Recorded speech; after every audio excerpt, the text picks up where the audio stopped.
Tishby presents.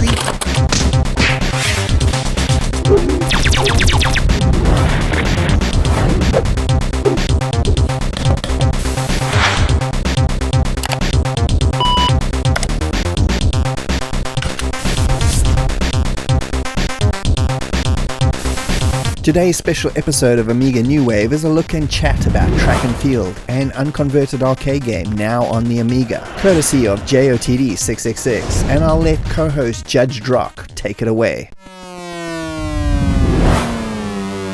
Some of my fondest memories of vintage arcade games revolve around the thrill of competing head-to-head with a friend. So growing up in the 1970s, my childhood was steeped in toy soldiers, war films and cowboy shootouts. So arcade classics like Boot Hill and Dogfight were right up my alley. When I wasn't gunning down my buddies in a Wild West showdown or outmaneuvering them in aerial combat, we were locked in fierce battles on the virtual courts and playing fields of monochrome Pong-style sports games. As children of the 70s, these simplistic yet addictive titles were as close as we got to an arcade sports experience. Thankfully, the 1980s were just around the corner, bringing a new era of gaming innovation. My interest in competitive sports was ignited by the 1980 Moscow Olympics, the first I vividly remember watching on TV, where Britain shone in events like the decathlon. This set the stage for Konami's groundbreaking 1983 release Track and Field, which brought the intensity of athletic competition to the arcade. Track and Field was a 6-event test of skill, stamina and dexterity, supporting up to 4 players with simultaneous 2-player track events, like the 100-metre dash and 110-metre hurdles, alongside 4 field events, the long jump, high jump, javelin and hammer throw. The track events demanded relentless button mashing on the left and right power buttons to build speed, while field events added a layer of finesse, requiring players to time the release with a third button to achieve perfect trajectory. Nail the angle and your hammer, javelin or long jump would soar to epic heights or distances. Miss it and you'd fall short. The game was exhilarating,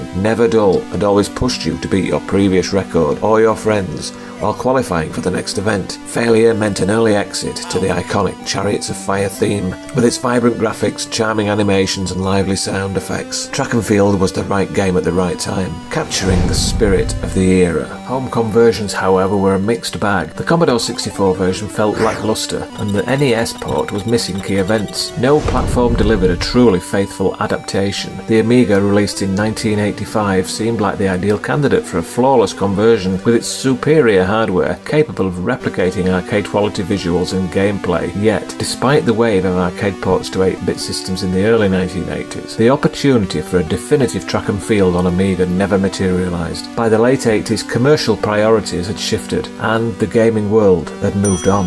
And now a quick word from today's sponsor. The Tegenaria Lite is the latest wired controller from Gamesir, a throwback to a PS1 90s design controller with ultra-low latency, anti-drift hall effect sticks, 2 mappable back buttons, dual rumble motor support, and compatible with PC, Switch, and ISO and Android. It's extremely comfortable, nostalgic, and at an excellent low price point. Please check out the links in the video description to purchase one now, and I thank Gamesir for sponsoring this video.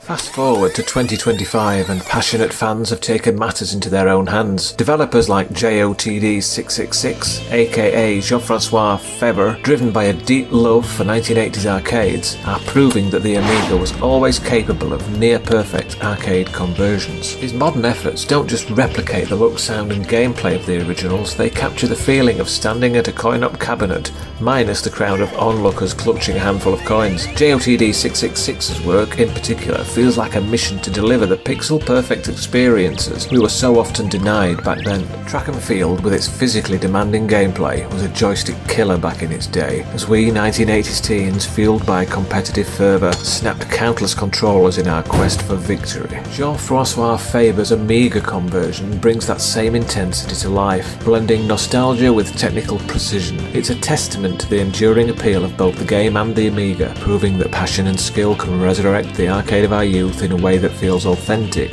and exhilarating. I have so many questions for Jean-Francois.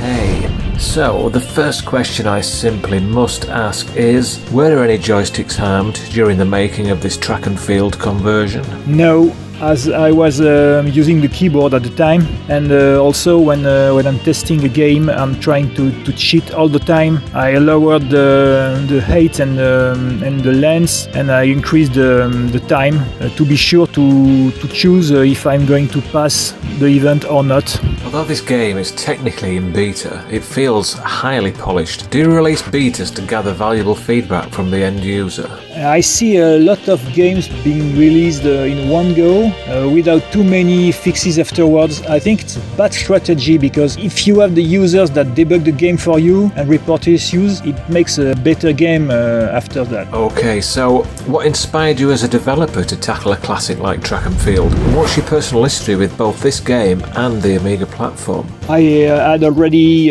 made a lot of classics, like for instance Pac-Man and Elevator Action, and a lot of games like this, but Track and Field is special with the button mashing thing. Also, it was a game with a 6809 processor, and I always wanted to start on that to do other games. It's a game that I played in the arcades long time ago. It's a condition for me to start a new conversion. I had to play it at some time. Do you feel the pressure to bring a definitive version to such a beloved machine as the Amiga? Do you worry about people picking holes in the game, or are all observations welcome, whether good or bad? The transcoding technique allows to respect the algorithm and all the mechanics of the original game, which is very good, as opposed to remaking the game and constantly find differences and things that don't work. So I make the games for me first. I know that the game will be good. Try to fix issues when people report it, but I'm confident about the conversions I'm doing. Also,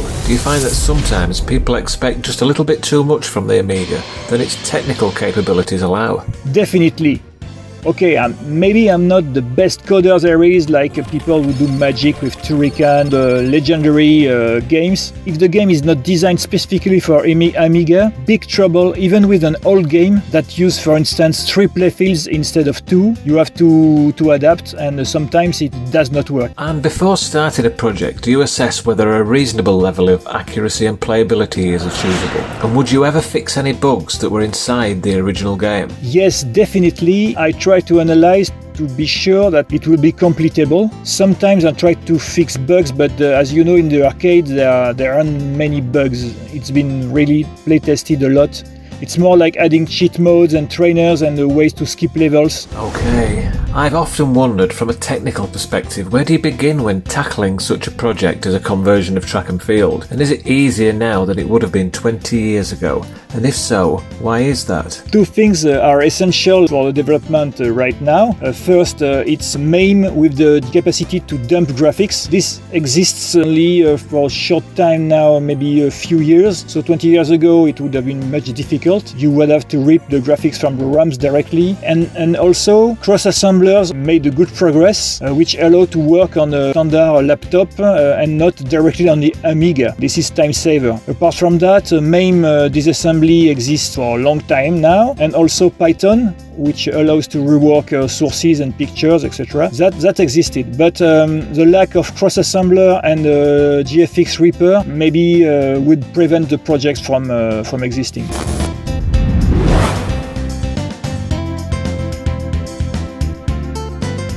That leads me into my next question. Why did developers in the 1990s struggle to create Amiga games conversions as faithful as those you could produce today, despite essentially running on the same host machine? Well, to be honest, developers in the 90s weren't targeting the same games. We're talking about Strider, about 16-bit games, which are really difficult to achieve even on Amiga, but on ECS it's a heartbreak because you have to downgrade everything, colors and levels and frame rate. There are a few counter-examples like Pang or Silkworm, but the games are adapted to the Amiga first. It's a labor of love from developers, often really constrained in time, and they did not have the tools like we have, so I'm not criticizing all the stuff. Projects were just too ambitious. If they had chosen to make Pac-Man or Pango, they would have probably done a good job. We are so lucky. Your itch library is packed with iconic arcade conversions for the Amiga, definitive, highly replayable versions of classic 80s coin-ops that vividly capture the nostalgia for arcade goers. You seem to have a knack for selecting titles that deeply resonate with fans of the original arcade era. Titles that resonate with myself on a personal level include Karate Champ, Pooyan, which I adored on the C64 and I never played a coin-op version until decades later. Also Gyrus, Moon Boogie, Bagman and even Pengo. You've made my arcade dreams come true on the Amiga. So do all the games you've worked on and released hold a personal meaning for yourself? And are you subconsciously recreating the arcade of your youth on your favourite platform? I think this is a secret why the games I'm creating are so popular, or almost all the games I made already played them on the original arcade games 40 years ago. So I never remake a game that I never played. There are some exceptions like Hyper Sports, which is a follow-up of Track and Field, but even this one I knew it was easy to start, so no problem. But problems testing the game because I don't know it very well, so I'll have to train a lot to make sure that the game works properly. And continuing on the itch theme, does their distribution and optional material reward system work well for you as a developer? It's pretty good to get donations, 1 on 100 donate, but it's already okay since the games are not original, because that will maybe attract issues on me in copyright wise, so it's okay like this. And I'm afraid it's the last question. So finally, could you tease us with a glimpse into the future? What arcade classic might you conjure up next for the beloved Amiga? Maybe Mr. Do or Mr. Do's Castle? Wink wink. I have a lot of projects. On the really close future, I'm seeing Hyper Sports, so it's already running, and I'm targeting also some high-end games like Double Dragon. Let's hope it works out. Also small games to relax, like Lock and Chase, Jailbreak, which is already running pretty well. And we'll see next what are the opportunities. Like for instance, if someone provides a reverse engineered version of some game, I will seriously consider it. And thanks for joining me, Bastish B and Judge Rock, and I hope you enjoyed this little look and chat about Track and Field on the Amiga. A big thanks again to Jean-Francois for giving us a behind the scenes on the conversion of this classic. Cheers and see you next time.